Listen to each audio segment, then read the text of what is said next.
ونصلي على رسوله الكريم أما بعد قال الله تبارك وتعالى في كلامه المجيد أعوذ بالله من الشيطان الرجيم بسم الله الرحمن الرحيم يا أيها الذين آمنوا اتقوا الله حق تقاته ولا تموتن إلا وأنتم مسلمون صدق الله العلي العظيم۔ برادران اسلام، ایک تو الحمدللہ آج ہمارے ہاں تراویح میں قاری نعمان صاحب ہیں پونا کے علاقے کے، انہوں نے پوری منزل الحمدللہ سنائی اور آج ہی ختم قرآن ہوا۔ اللہ ان کی محنت کو اور سننے والوں کے سننے کو قبول و منظور فرمائیں۔ اللہ کا شکر ہے کہ پورے قرآن پاک میں انہیں ایک بھی غلطی نہیں لگی، تو یہ بہت بڑا ان کے لیے اعزاز ہے۔ اللہ تبارک و تعالی اس سے زیادہ انہیں مزید خدمت کرنے کی توفیق عطا فرمائے۔ آج کے درس میں نے عرض کرنا تھا تقویٰ کے بارے میں کہ تقویٰ کیا چیز ہے، کیونکہ اللہ نے قرآن میں کئی مقامات پہ فرمایا ہے کہ ایمان والو اتقوا اللہ، اللہ سے ڈرو۔ اسی طرح رمضان المبارک کے بارے میں بھی اللہ نے فرمایا کہ یا ایھا الذین آمنوا کتب علیکم الصیام کما کتب علی الذین من قبلکم لعلکم تتقون، تاکہ تم تقوی حاصل کر سکو۔ اسی طرح اللہ نے قرآن میں فرمایا ہے ان اکرمکم عند اللہ اتقاکم، اللہ کے ہاں عزت والا وہ ہے جو سب سے زیادہ ڈرنے والا ہے، سب سے زیادہ تقوی کا اختیار کرنے والا ہے۔ اور اسی طرح اللہ نے فرمایا وَمَن يُعَظِّمْ شَعَائِرَ اللَّهِ فَإِنَّهَا مِن تَقْوَى الْقُلُوبِ، جو لوگ اللہ کے شاعر کی تعظیم کرتے ہیں یہ بھی دلوں کا تقویٰ ہے۔ اور اسی طرح اللہ نے فرمایا مَن يَتَّقِ اللَّهَ يَجْعَل لَّهُ مَخْرَجًا، جو آدمی متقی بن جاتا ہے اللہ اس کے لیے مشکل سے نکلنے کے راستے خود پیدا فرماتے ہیں۔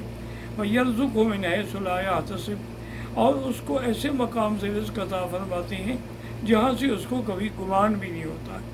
گیلان کے علاقے سے یہ بڑا مشہور علاقہ تھا جس میں حضرت عبد القادر جیلانی رحمۃ اللہ علیہ جن علاقوں میں پیدا ہوئے، وہاں ایک نوجوان تھے جو بڑے ہی متقی، بڑے ہی پرہیزگار اور اللہ کے احکام کی پابندی کرنے والے۔ ایک دفعہ وہ روزے کے ساتھ تھے اور ایک چھوٹے سے ندی کے کنارے پہ چل رہے تھے اور انہیں شدید بھوک لگی ہوئی تھی۔ وہ سوچ رہے تھے کہ یا اللہ میں کیا کر سکتا ہوں، میرے پاس کھانے کو تو کچھ نہیں ہے۔ پھر سوچا کہ چلو ندی تو ہے نا، پانی پی کے افطار کر لوں گا۔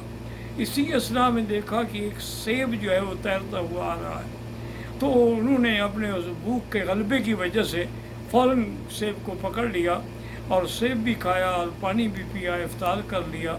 جب افطار سے فارغ ہوئے تو یکدم خیال آیا کہ اللہ عالم یہ سیب کس کا تھا، میں نے تو بغیر تحقیق کیے ہوئے کھا لیا ہے۔ حالانکہ تحقیق ضروری تھی، کیونکہ حدیث میں آتا ہے حضور نے فرمایا کہ میں گھر میں آیا تو میں نے دیکھا کہ ایک کھجور پڑی ہے، لیکن مجھے خیال آیا کہ کہیں خدا نہ کرے یہ صدقے کی نہ ہو، کیونکہ اگر صدقے کی ہو تو مجھے کھانا منع ہے، تو اس لیے اس کو حضور نے چھوڑ دیا، نہیں کھایا، تاکہ تقوی پر عمل فرمایا اور مشتبہ چیز کے بارے میں دخل نہ دیا۔ تو وہ اس نے پھر سوچا کہ اس کا حل یہ ہے کہ اسی ندی پر جہاں سے وہ سیب آیا تھا نا، اسی کے الٹا راستے سے چلتے چلتے دیکھا کہ آگے ایک سیب کا بہت بڑا باغ ہے اور اس سیب کی ٹہنیاں جو ہیں وہ اس ندی کی طرف جھکی ہوئی ہیں اور اس سے کئی پھل بھی لگے ہوئے ہیں۔ تو وہاں جب گئے تو انہوں نے جا کے دیکھا کہ ایک جھوپڑی میں ایک بزرگ بیٹھے ہوئے ہیں 70-80 سال کے، ان کو سلام کیا اور فرمایا کہ بھائی یہ باغ آپ کا ہے؟ انہوں نے فرمایا نہیں بھائی، میں تو یہاں تقریباً 20 سال سے کام کر رہا ہوں، میں نے تو کبھی اس باغ کا پھل بھی نہیں چکھا ہے، میرا نہیں ہے، میں تو ملازم ہوں۔ انہوں نے کہا مالک کون ہے؟ انہوں نے کہا مالک فلاں جگہ آپ کو ملیں گے۔ تو وہ تلاش کرتے کرتے اس مالک کے پاس پہنچا اور اس سے کہا کہ حضرت مجھ سے غلطی ہوئی ہے، میں اس کی قیمت دینے کے لیے بھی تیار ہوں اور معافی مانگنے کے لیے بھی تیار ہوں کہ ایک سیب آ رہا تھا میں نے کھا لیا، مجھے تسلی اور یقین ہوا کہ واقعی یہ سیب آپ کے باغ کا ہی تھا۔ اب اس کا ایک ہی حل ہے، یا تو مجھے آپ معاف کر دیں یا اس کی آپ قیمت لے لیں۔ انہوں نے فرمایا بھی نہیں، نہ میں معاف کرتا ہوں اور نہ میں تمہیں اس کی قیمت لینے کے لیے تیار ہوں۔ انہوں نے کہا جی پھر اس کا حل کیا ہوگا؟ انہوں نے کہا حل یہ ہے، ایک تو تم میرے پاس 1 سال کام کرو گے اور دوسرا حال یہ ہے کہ میری ایک لڑکی ہے جو گونگی بھی ہے، بہری بھی ہے، اندھی بھی ہے اور لنگڑی بھی ہے، اس سے شادی بھی کرو گے؟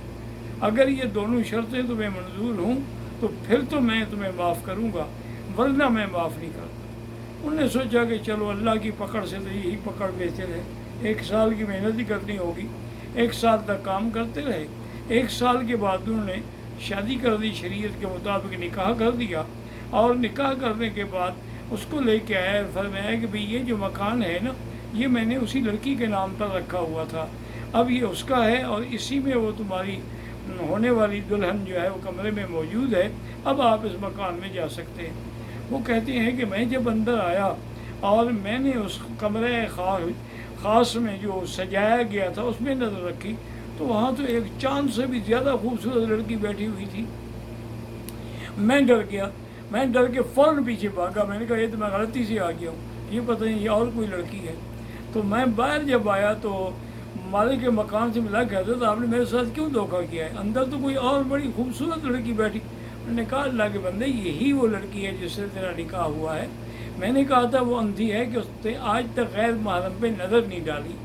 میں نے تمہیں کہا تھا کہ وہ گونگی ہے، آج تک اس نے غیر محرم سے بات نہیں کی۔ میں نے کہا کہ وہ بہری ہے تو آج تک اس نے شریعت کے خلاف کوئی بات سنی نہیں ہے۔ میں نے کہا تھا کہ وہ لنگڑی ہے تو اپنے گھر سے باہر چل کے وہ کہیں نہیں گئی، میں اس لیے میں نے کہا تھا، ورنہ حقیقت یہی میری لڑکی ہے۔ تو اللہ تبارک و تعالیٰ نے اس کو تقوی اختیار کرنے پر، یعنی ایک سیب کا تقوی اختیار کرنے پر کتنے بڑے انعام سے نواز دیا۔ امام احمد بن حنبل رحمۃ اللہ علیہ، ان کے ایک بیٹے تھے، صالح ان کا نام تھا، وہ ایک محکمے میں قاضی لگے رہے۔ تو ایک دفعہ یہ ہوا کہ کچھ ساتھیوں نے دیکھا کہ آج کھانا پکانے کے لیے ہمارے پاس نمک نہیں ہے، تو انہوں نے جا کر وہ نمک صالح کے گھر سے لے لیا اور کھانا پکا لیا، تیار کر لیا۔ جب کھانا حضرت کے سامنے رکھا گیا تو آپ نے فرمایا بھی آج مجھے کچھ کھانا مشکوک لگتا ہے، کیا اس میں آپ لوگوں نے کیا ڈالا ہے؟ انہوں نے کہا حضرت کوئی نعوذ باللہ کوئی مشکوک چیز نہیں ہے، ہم نے تو آپ کے بیٹے صالح کے گھر سے جا کے نمک لیا تھا۔ انہوں نے فرمایا میں نے قسم کھائی تھی کہ صالح کے گھر کی کوئی چیز نہیں کھاؤں گا، چونکہ وہ سرکاری ملازم رہا ہے۔ تو سرکاری ملازم جو ہے لازماً اس سے غلطیاں ہوتی ہیں، اس سے زیادتیاں ہوتی ہیں، تو آپ لوگوں نے اس سے نمک لے کر اس میں ڈالا ہے، لہٰذا میں نہیں کھاؤں گا۔ تو نے کہا پھر ہمیں حضرت حکم فرمائیں کہ ہم کیا کریں؟ فرمایا باہر لے جاؤ، اگر کوئی غریب مل جائے تو دے دو، ورنہ اس کے نہ ملے کوئی تو پھر دریا میں ڈال دینا، مچھلیاں جانور وانور کھا لیں گے۔ تو ایک یعنی نمک، اور وہ بھی بیٹے کے گھر سے، حالانکہ ضروری بھی نہیں تھا نعوذ باللہ کہ ان کے بیٹے نے کوئی غلط کام کیا ہو۔ اسی طرح امام ابو حنیفہ رحمۃ اللہ علیہ کے زمانے میں ایک بکری چوری ہو گئی، تو آپ نے بکریوں والے کو بلایا اور پوچھا بھی ایک بکری کی عمر کتنی ہوتی ہے؟ انہوں نے کہا جی 7 سال ہوتی ہے۔ تو آپ نے اپنے خادموں کو حکم دیا کہ 7 سال تک اس علاقے سے کوئی گوشت نہ خریدا جائے، ہو سکتا ہے اسی چوری کی بکری کا گوشت ہو، تو لہٰذا میں کیسے اگر ضرورت ہو گوشت کی تو کسی دوسرے شہر سے جا کر باقاعدہ بکری خرید کر کے اپنی ذبح کریں، لیکن کسائیوں کے پاس بنا ہوا گوشت نہ خریدیں۔ ممکن ہے کہ ان کے پاس یہ لوگ سستا سمجھتے ہوئے ایسے چوری کا مال جو ہے وہ خرید لیتی ہیں۔ اسی لیے میرے آقا کی ایک حدیث مبارک ہے کہ الحلال بین والحرام بین، حلال بھی واضح ہے شریعت میں اور حرام بھی واضح ہے کہ یہ حلال ہے، جیسے نکاح حلال ہے، زنا حرام ہے، سود حرام ہے، تجارت حلال ہے۔ وبینہما امور مشتبہات، لیکن اس دونوں کے درمیان میں کچھ امور ایسے ہوتے ہیں جن میں شبہ ہوتا ہے کہ اللہ جانے یہ حلال ہے یا حرام ہے۔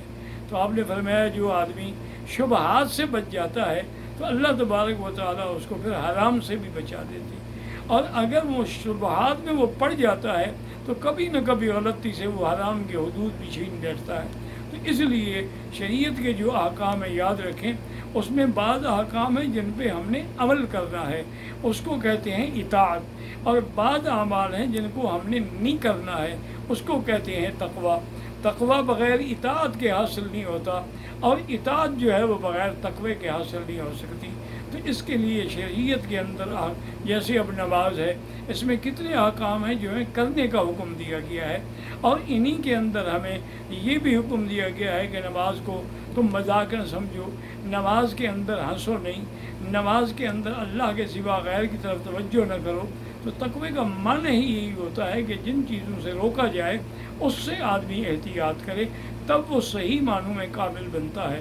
اس لیے اللہ پاک فرماتے ہیں کہ میرے ہاں تو عزت والا وہ نہیں جو دولت مند زیادہ ہو، پیسے والا زیادہ ہو، بلکہ وہ ہے جو سب سے زیادہ اللہ سے ڈرنے والا ہے۔ اور اللہ کا ڈر کیسے پیدا ہوتا ہے؟ وہ اطاعت خدا سے اور اطاعت محمد مصطفیٰ سے صلی اللہ علیہ وسلم۔ اس کے بعد پھر آدمی کو وہ تقوی کا مقام ملتا ہے۔ اور جو آدمی تقوی اختیار کر لیتا ہے، اللہ فرماتے ہیں اس کے لیے میں ہر مشکل میں آسانی پیدا کر دیتا ہوں۔ وَمَن يَتَّقِ اللَّهَ يَجْعَل لَّهُ مِنْ أَمْرِهِ يُسْرًا۔ اسی طرح دوسرے مقام پہ قرآن پاک نے فرمایا فَأَمَّا مَنْ أَعْطَى وَاتَّقَى۔